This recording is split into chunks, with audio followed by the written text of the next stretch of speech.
All right, happy Wednesday night, everybody. Welcome on into the daily broadcast, emanating forth from the Raiderland Worldwide headquarters tonight.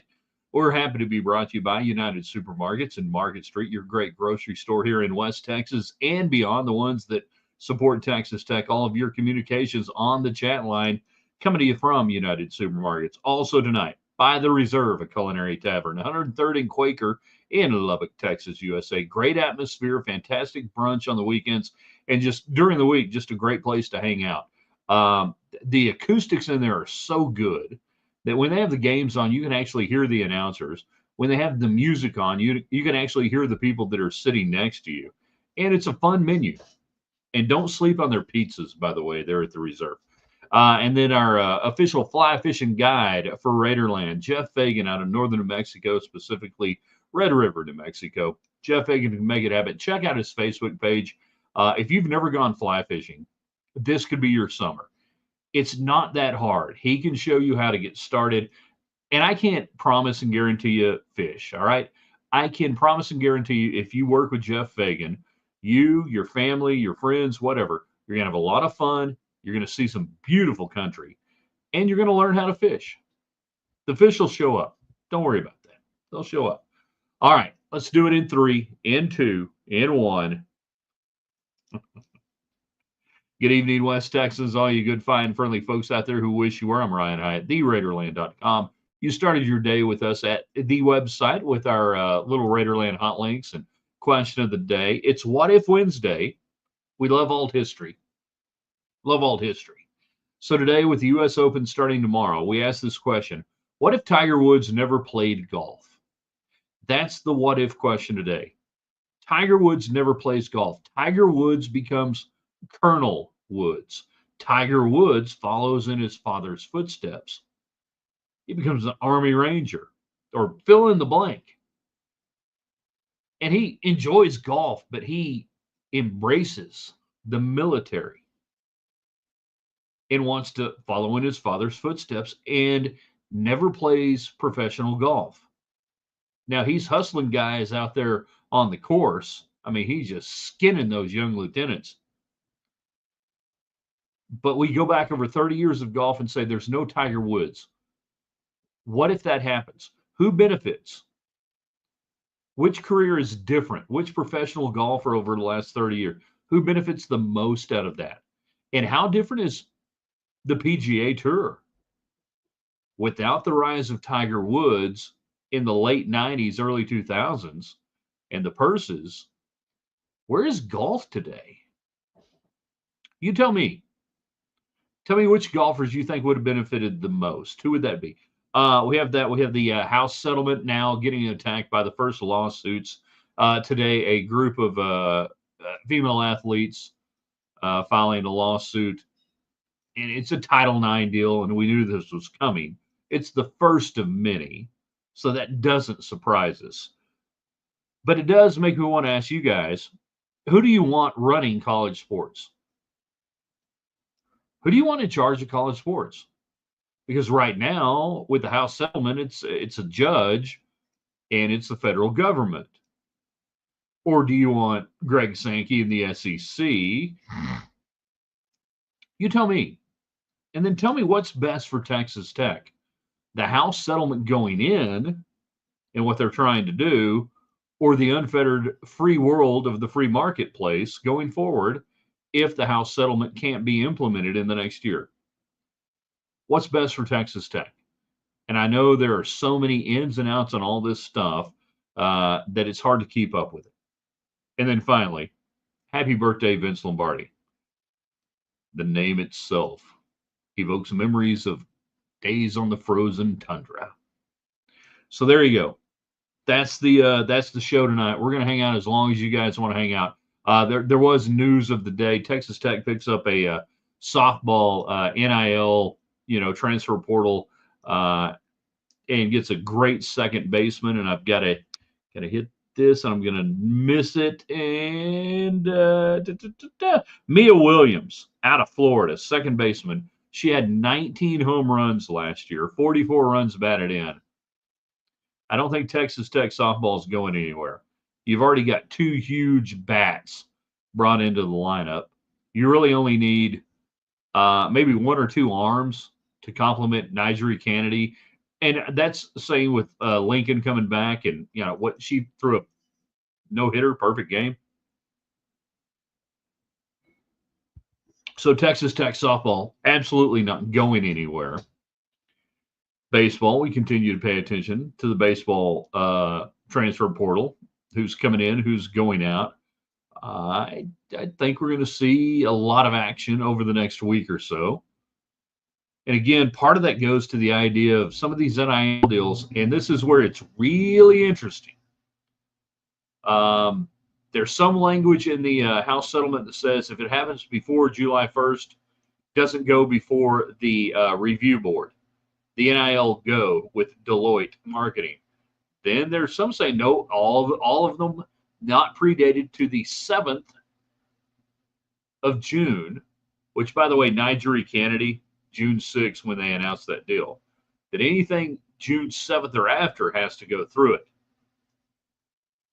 The lawsuits are going to be impressive. Just 100% impressive on this thing. Jeff, what's best for Texas Tech? An inept NCAA running the show and NIL running amok. Sign me up. I'm there. I love it. Texas Tech doing great on this thing, right? This is the best you've ever had it across so many different sports. I don't give a shit if it's unsustainable. Doesn't matter. Because it's going to end up changing. So those that wring their hands and go, this is unsustainable, we cannot do it. Most of them are the ones who are getting beat in the current marketplace. Texas Tech can bleed them out over the next year or two. Bruce on Twitter X at Ryan Hyatt Media also just announced a pitcher position player from UCLA. Dang it, I don't have that. Where's my feed? Somebody show me something on Twitter or anything else. Oh, there we go. You ask, you shall receive. David Carter came at 28.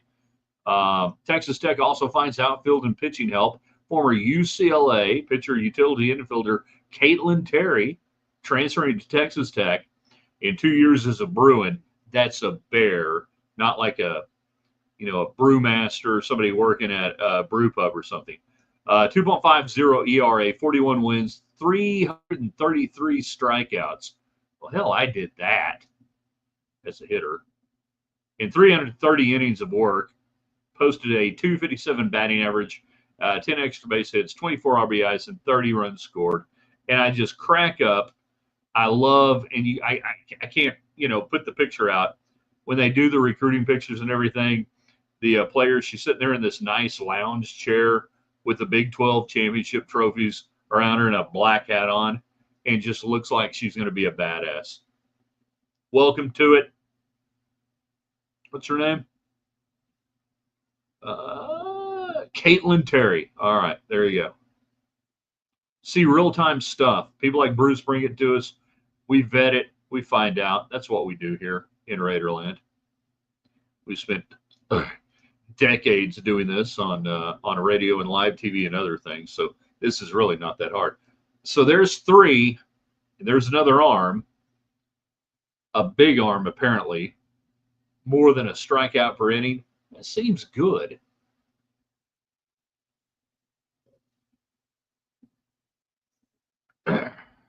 It's a scary thought that Texas Tech softball, most likely, at this time, seeing what we're seeing, will be better next year than it was this year.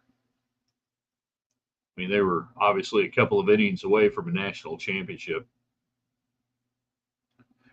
Who do you want in charge of college sports? We look at the House settlement. I think it's going to get blown up with so many lawsuits. I don't think it ever sees the light of day. But who do you want running the show? If you're a Texas Tech fan, and I know most people watching this show are Texas Tech fans, who do you want in charge? How do you want it to play out? Because we're at the point now where we are lawsuits, the NCAA to the point of giving up, the conferences looking to the TV network saying, what if we do this? What if we break away? What if, who do you want running the deal? What's best for Texas Tech? And then what if Wednesday, this for my golf people, Where's my golf guy? Last night we had somebody, hey, you're going to do something on the U.S. Open? All right, I'll give you this. What if Wednesday, we love alt history in Raiderland. What if Tiger Woods had become a Green Beret, an Army Ranger? You name it. He never plays golf. He follows his father's footsteps, goes military. He never plays. So we go back 30 years and we go, the arc of professional golf without Tiger Woods and the impact that he had, bringing it to the common man, the rise of Nike in golf, all of that stuff, TV ratings, everything about it. Is it Phil Mickelson? Do we immediately go to the Arizona State product and Phil Mickelson? I mean, he did have a little role in the movie Tin Cup. Is it Phil Mickelson? Is it BJ Singh? David Duval? I'm tracking the late 90s. Mark O'Meara. Well, yeah. Colin Montgomery. Lee Janzen shooting chili peppers up Lee Janzen's. Yeah, get the idea. If there's no Tiger Woods in golf, where is golf today? Is it as popular? Would somebody else have emerged? And again, who do you think benefits? Does Mickelson have another one or two majors? I mean, we wouldn't have been talking. I don't think we would have been talking about anybody challenging Jack Nicklaus on the majors. I don't think so. Maybe some of my smarter golf friends would weigh in on this, but I don't think we would have got to that point. It would have been a collective of golfers who would have been battling through. But I don't think anybody would have totally taken advantage of it. What was Ernie Els wins the U.S. Open? The U.S. Open this week. Ernie Els wins the '97 U.S. Open, and I think Colin Montgomery was second, maybe. I mean, there you go. So '97 when Woods is making his debut, but there's no Woods, right? There's no Tiger Woods again. So in '97, it's Ernie Els winning the U.S. Open. All right, up to you guys on What If Wednesday. You got to open up your mind, look at the different possibilities, see what might happen, what could have happened, everything else. Tiger never gets beaten with a 3-wood by a Swedish model. I thought, was it a 3-wood? I thought it was an iron. I thought it was like a 7-iron or a 6-iron. She didn't seem like one who would play a 3-wood. Gap club. I thought it was an iron. I thought it was a 6 or a 7. And I can par the back 9 at Cottonwood using just a 7-iron. I can do that easy.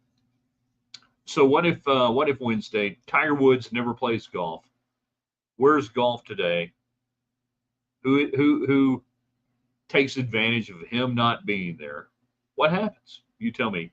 House settlement lawsuits begin. We told you, we've been telling you, the biggest problem with the house settlement is they've reached a settlement, but 50% of the people involved in the settlement weren't involved in the settlement, and that's where labor will come in.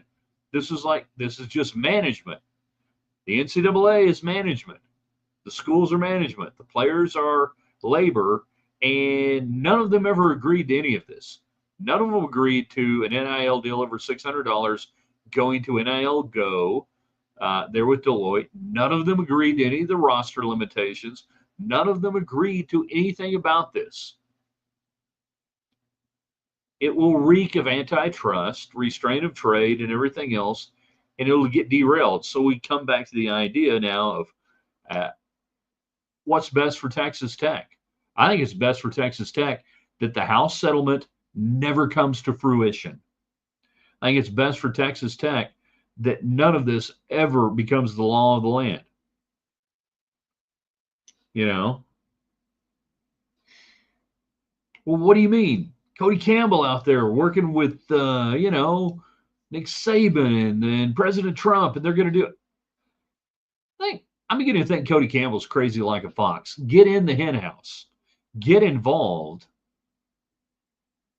and then make sure none of this crap that's going to, I think, hurt Texas Tech ever comes to fruition, and then be there when you can actually make an impact on it. I'm really beginning to think that was part of it, that it was never going to be this college commission. That's never going to happen. Never going to happen. I mean, one thing, it involves Tommy Tuberville liking it, so we know that's a dumb idea, right? We can all agree on that. Yeah, I think our man Cody Campbell's smart enough to get in there and just say, all right, we know there's a poison pill in the House settlement. We know that the commission's never going to happen, but I got the president's ear. I's got a lot of money. I have worked hard for him in Texas, and he listens to me, and that's a good person to have listening to you. But again, I don't want the president or presidential commissioner running college sports. All right. It's Vince Lombardi's birthday. If we want to talk about the greatness of Vince Lombardi, we can. And then anything else that's on your mind. We're not going to go too terribly long tonight because it's just that time of year, and you guys really drive the show. If you're motivated, if you're excited to talk about stuff, if you got things on your mind, I will 100% entertain your thoughts, comments, questions, and everything else. Thanks to United Supermarket in Market Street. By the way, Father's Day coming up this weekend. We don't ask for much as dads. We really don't. In fact, you don't anything. Just let us go to Market Street. Get a couple of steaks, some tater tots, baked potato if you're fancy, and let us grill it up. And we got everything we need at Market Street. Everything we need. We get some of the sides that we don't want to make. We can get those jalapeno poppers. We can get all those cool things, throw them on the smoker. So, Mom, just tell Dad, hey, why don't you go to Market Street? Knock yourself out. It's a good deal. So as long as you got questions and comments, we'll hang around. Otherwise, I am like the early, well, I guess it's almost mid-June, like getting not exhausted, but tired. You guys, you ever get that feeling, like early summer, you're just like, golly, I need to take a nap. Had to be a short club. No one can hit a 3-iron. 3-iron, I could rock at a 3-iron. I teed off for years with the 3-iron. Now, no one can hit a 1-iron. Lee Trevino, the great line, if you're in a thunderstorm, you're worried about lightning, walk down the middle of the fairway, hold up a 1-iron. Even God can't hit that. 3-iron, I'm fine. 7-iron. In between, don't know what we're going to do. I would rather tee off. I'd rather hit 3 off the tee box. Jeff, I trust that our guys who figured out how to leverage the NIL stuff to our advantage will figure out whatever they come up with. Yeah. And also, rest in peace, Brian Wilson, true genius, Beach Boys. Was he 81, 82? 82, I think. And I ain't taking anything away from Brian Wilson, Pet Sounds, the whole surf music deal. Again, don't take me wrong. Brilliant musician.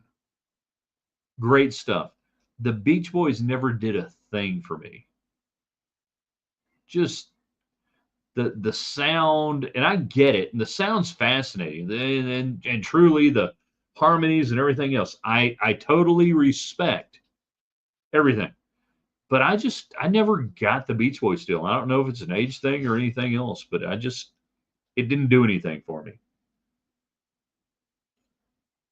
And I'm going to say this knowing that somebody's going to say, well, yeah, and wait for what I'm going to say. But to me, all their songs sounded alike, to which somebody would say, yeah, well, every Dwight Yoakam song sounds the same.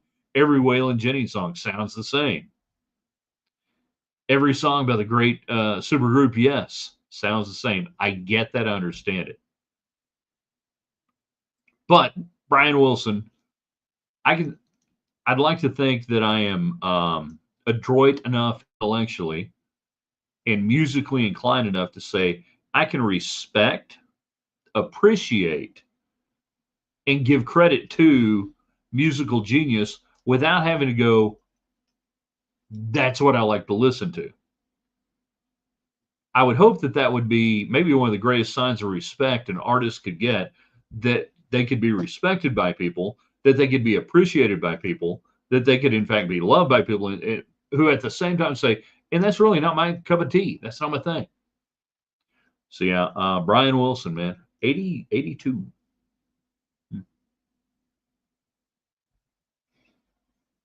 I'm waiting for confirmation on a guest for tomorrow's show. I don't have it right now. Might have it later. A few more minutes left with you tonight. Tech baseball, tech softball, transfer portal, house settlement, lawsuits, what's best for Texas Tech, and then the what if question. What if Tiger Woods never plays golf? He becomes Colonel Woods in the United States Army, maybe general. You got to figure he one-ups his dad, right? He's probably like, he's major general or general, you know?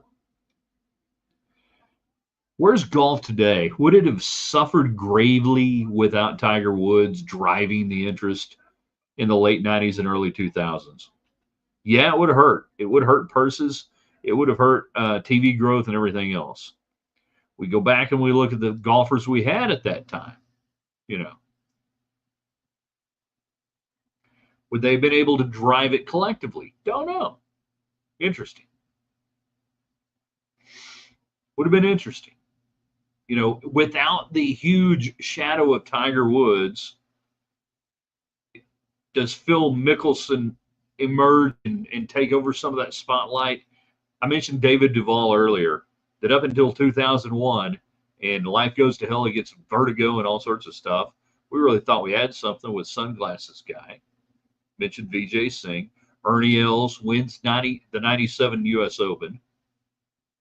And we mentioned that because that's 97, the ascendancy into the professional realm of Tiger Woods. Could they have, as a group, driven it? Was there a personality out there that from 97 to 07 could have made it happen? So we get to 07, and really Graham McDowell's not coming in yet. Padraig Harrington takes advantage of Woods being out there in 08, 09 with a couple. You know what happens? It's for your my golf friends out there. Somebody last night wanted to talk about the U.S. Open. Jeff, Tiger becomes a hero of the Iraq War. Yeah, 2003, 25, he would have been a young officer. Would have been a young officer at the time. It would have been Norman Schwarzkopf. Would have been a young officer. 03, down in high school, college. Yeah, young officer. Doughboy in the house, better late than never. Absolutely, Doughboy. Good to see you. If Tiger didn't play golf, would Michael Jordan actually take up golf? No Tiger in golf, but then maybe Michael Jordan actually gets good at baseball and never comes back to the NBA. You know, so when Michael Jordan was suspended for gambling and had to go play in the White Sox organization for 2 years, what would have happened if Jordan had actually been really good at baseball? That he's like wearing it out, like Bo Jackson type shit. Wouldn't that have been interesting? Does he come back from the suspension? Or does he say, I got my three. I can go get a couple with the White Sox. Because the White Sox were good at the time he was in the organization. Imagine if he's slashing like, 320, 20, 75, 80, something like that. Holy cow. Now, it didn't happen. The biggest problem with Michael Jordan as a baseball player was his height. His swing was just so looping that they killed him on inside pitches. He just could not come in. He could not get his hands inside quick enough. He's just too freaking tall. I mean, that's one of the problems Aaron Judge has. When Aaron Judge has a problem, which doesn't really happen all that often, but it's if a guy can work it effectively inside and keep him at his height from getting into a hitting zone. That's how you attack tall guys, by the way. Go inside. Same thing with boxing as well. I really thought David Collier would be on here by now. No, well, maybe tomorrow. All right, last chance. Tiger Woods never plays golf. Who takes advantage of it? Who are we talking about today? House settlement lawsuits are starting on the Title IX front, and they're legitimate. I will say this, though. At least one of the briefs I saw filed today, the lawyers were intimating that they don't necessarily want to stay, which means they don't necessarily want the settlement to be delayed, but it's the old money that's going back to former football players, basketball players, that they don't believe that that's being distributed fairly, which is all part of the suit. I think that ends up becoming a stay because somebody else is going to come in on the other side and say, you can't just screw over these players, my guys, and implement everything else. I want this whole thing brought to a stop. And it will be. And then what is the best for Texas Tech? Who do you want running college sports? How do you want it run? I will say today, and I will say every day, this is the best time ever to be a Texas Tech sports fan. The current landscape, without the House settlement imposed, you've got a better chance now than ever of competing at the highest levels in college sports. If you enjoyed the Women's College World Series, if you've enjoyed Tech basketball the last couple of years, embrace it, live it, say it out loud that you like it.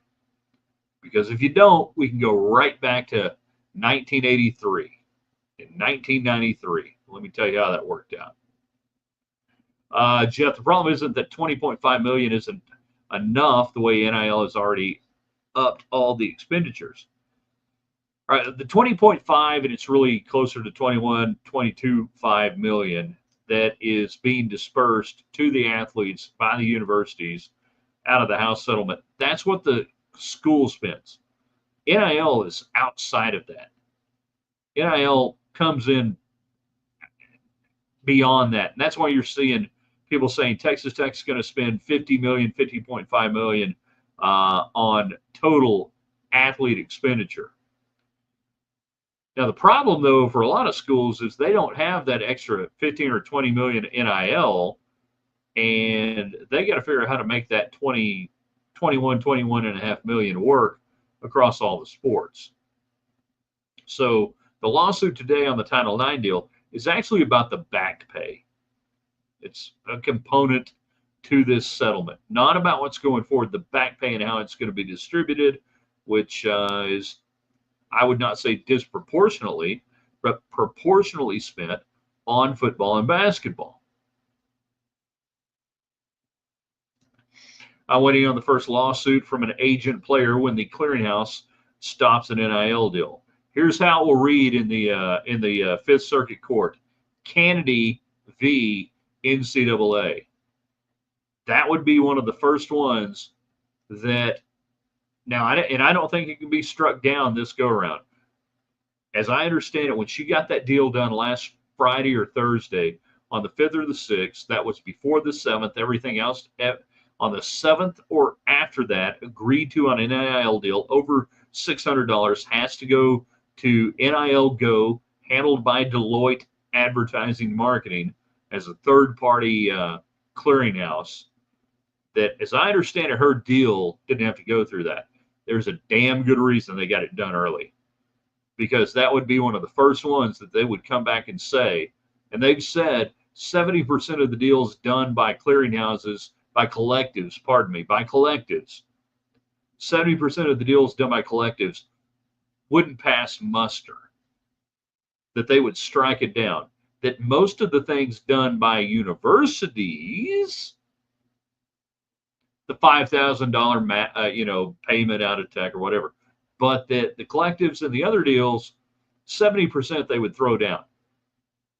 So if Najee Kennedy were signing this deal today, it would have to go through via the House settlement, Deloitte, and they would probably kill it. And then you would have Kennedy v. NCAA, and that's going to be one of the first ones that's out there. Get ready for it. David Collier, KMAC 28 sports director, getting right in before we get out of here. David, you should know by now, it's always softball season in West Texas. There are 3 seasons in West Texas: softball season, softball transfer portal season, softball NIL season. Where have you been? Oh, yeah, Oklahoma City. Yeah. The deal was done a while before it was announced. Yeah, it had been sitting there, but the point is that under the House settlement, there was a big ass reason it was signed, done, and articulated last week during the College World Series, so it would not fall under the heading of we got to run this through the NIL Go Deloitte clearinghouse, which, get ready for it. That's where the lawsuits are, not NIL. The lawsuits are going to be on all this stuff coming up. Wendy always thought Sergio would give Tiger a good run. Also saw we got another softball hitter from Southern Illinois. I have not seen that one. David Collier. We've seen UCLA. We've seen everything else. Do we have someone from Southern Illinois? Is that the Salukis? Sincerely, softball dad. I'm glad you're still a softball dad. I truly am. Do you have something from Southern Illinois? Rock on. I just wish Renee Lurs Gillespie were here to see us talking about Tech softball and softball in this manner. That I wish Renee Lurs Gillespie were still around. She's not dead. We're talking about the first coach of Tech softball, playing games at Burl Huffman. God, what a dreck of an existence for the original Tech softball teams. And Tech didn't want to have softball. They were under threat of a Title IX lawsuit like you can't believe in the early 1990s. And all of a sudden they got softball and they got soccer, and they're like, screw it, make them play somewhere else, but we ain't going to fund it. Infielder, Southern Illinois, played a shortstop there, he believes. They didn't want soccer. They didn't want softball. And now you look today, well, worked out pretty well. But remember, only women's sports are non-rev. When you hear the discussions about non-rev sports and what it's going to cost under the new House settlement, we've got to do these things. They don't ever talk about golf and baseball, non-rev. They don't talk about track for the most part, non-rev. They don't do that. They just immediately go, yeah, those women's sports, those non-rev women's sports, yeah, dragging us down. 50% of the non-rev sports are men's sports, probably maybe more, depending on where you are. I think isn't that your license plate, by the way, softball dad? Thought I saw that the other day. All right, we went overtime. Tired. It's early June, mid-June. We got the mid-June just. But I'm excited for the College World Series on the baseball side. I truly am. We're rooting for the ass-kicking Chicken. After that, Murray State, knock yourself out. Anybody in the top half of the bracket would probably be fine for me. Arizona, they make me jumpy and they make me nervous because they actually, when they go to Omaha, and this is a little known fact, when Arizona goes to Omaha, they bring their live mascot, and they only do this a couple of times a year. So they have an actual wildcat on a leash, on a chain, usually caged, but not always. And when they go to Omaha, they take that into the dugout, right at the little clubhouse entrance on the dugouts, like closer to home plate. That's where the tunnel entrances are. And they have a cage that allows it to walk back and forth up and down the tunnel about 15 feet. And I thought a few years ago when we were there, that was a little excessive. It was a little, and we were down there. The media room at the College World Series is down subterranean, and you can just walk down the same hallway, whatever tunnel to get to the field that they do. And all of a sudden there's a wildcat, and that's not good. That's not good at all. So I assume they're going to bring that. Long story short, I know Arizona's in the Big 12, and I know it would be great for the Big 12 for them to win, but I just can't get there on just a pure conference level yet. I'm glad that, thank God they're there, right? Thank God they're there if you're a Big 12 person. No, and that would have been awesome. Any of the 4 years Texas Tech has been in Omaha, if they'd brought the Masked Rider, I think that would have been really cool. I mean, it's a grass field. The horse can run. It's safe for everybody. Been a really good deal.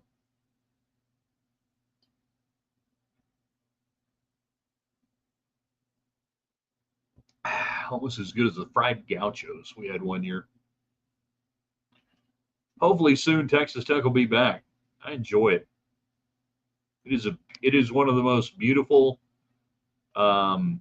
sporting venues / auras / everything that you get.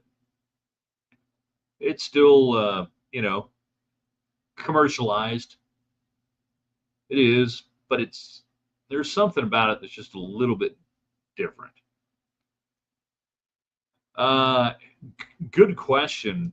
I think on that, you take that over to the Blatt, right? I mean, if I'm UCLA, I take the Bruin over to the Blatt, not Rocco's by any stretch, but go over to the Blatt and put it on the porch upstairs. A cage, obviously. You do that, and then the wide shot camera down the right field line. If they hit a home run, you've got the Bruin down there. I think that'd be good.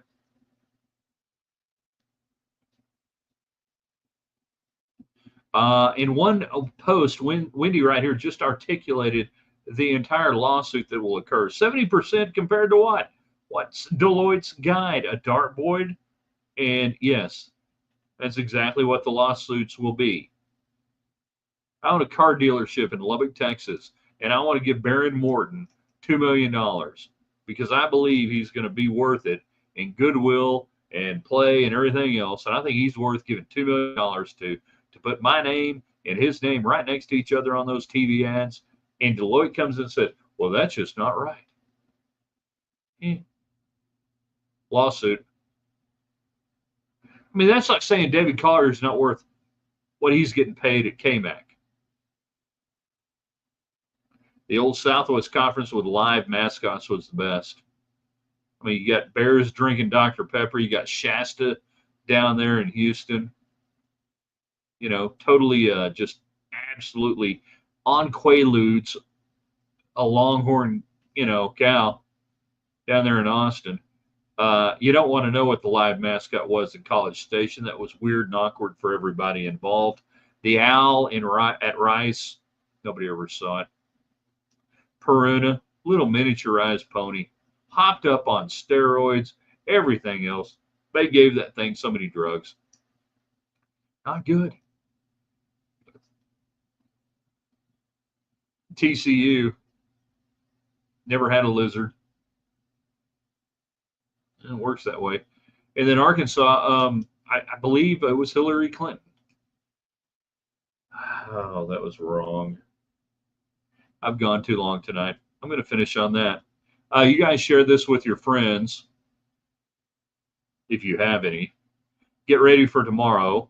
We might have David Collier on, maybe tomorrow. I don't know. We'll see. Maybe Don Williams. We'll see who's on. Share the dog out of this on Twitter, on X, at Ryan Hyatt Media. Follow us on Twitter.